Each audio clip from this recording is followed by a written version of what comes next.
Hacking. Yep, that old chestnut. We hate to see it, don't we? But in some ways, it's actually asking us really fundamental questions about how we want blockchains to work. So let's talk about the Binance hack, or more specifically, the outage of the BNB smart chain at the start of October. Roughly $100 million was drained in an exploit on it, Binance boss CZ confirming that in a tweet. And it came just as Solana was suffering yet another issue of its own. The network was halted after a bug caused a fork that it was unable to recover from. Both of the issues have brought us to this key question of decentralization. How do we define that, and how much of it is really ideal? Well, one metric gauging it is something called the Nakamoto coefficient. This essentially assesses how many validators need to work together in order to make changes to a chain. The higher the coefficient, the more decentralized a network is. It suggests that having more validators is good, as that then makes it harder to get enough bad actors together to cause problems. However, according to Solana, it has almost 3,500 validators, considered to be a large number. While it claims that helps it maintain resilience, in practice, it hasn't quite been working out like that. The most recent outage was just one of several that it's faced over the past year. BNB Chain has a different Nakamoto coefficient and officially just 26 active validators. Binance has said trying to contact them across multiple time zones caused a delay in stopping the chain and therefore halting the hack, although they did minimize losses. And herein lies the trade-off in decentralization. Ben Caselin from crypto exchange AAX has been talking to Forkast about all of this. He told us that, as we've explained, Solana is more decentralized than BNB, and many of its ongoing issues stem from its complexity. The BNB smart chain, on the other hand, was designed for simplicity and is dumbed down for the sake of being efficient. So, which one is better?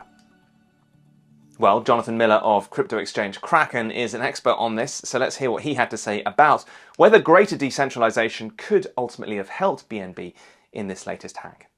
Interestingly, I don't think decentralization would have solved the problem that we saw with the hacks on the Binance chain bridge.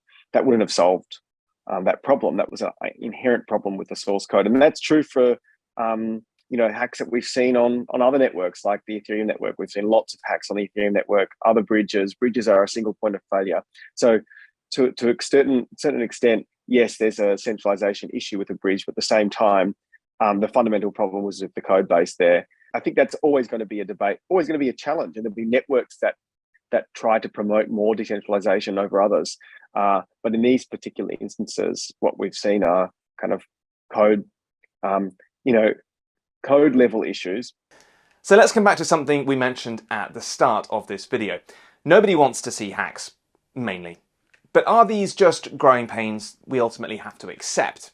Ben Caselin reminded us that both the BNB smart chain and Solana are still ultimately very young chains, only a few years old, and so should be expected to occasionally falter, right? Miller said that we are correct to expect some issues with layer 1 chains like these. At the same time, you would hope that the software was mature enough now that we wouldn't have to see halts at the layer 1 level. Early on, we saw Ethereum have issues, forks, for example. But I don't think we've seen halts in the blockchain there per se. My personal view is that those networks with the most resilience over the long run will be the ones that attract the most developers and the most use cases, because that indeed is the offering, is the core point of difference from using traditional centralized Web 2 infrastructure, which we know is robust. So do the Solana and BNB chain have more in common than some may be thinking right now? And ultimately, what's the alternative? I think that both of those networks have a slightly more permissioned mode, and as a result, they are able to, halt the network more quickly. There are other blockchains out there that have a more hybrid approach. I think there's some really interesting experiments with, authorized nodes. where I think the promise is, and really the real innovation is in fully permissionless, decentralized, open source platforms that allow for participants to host nodes or not host a node whenever they wish. I think that is a real innovation. Here's one other thought. Back in 2016, Ethereum hard forked to create the Ethereum Classic chain. It did so essentially over a DAO incident, which some miners at the time didn't agree with was the result of a defect in the protocol, as per Ethereum's website.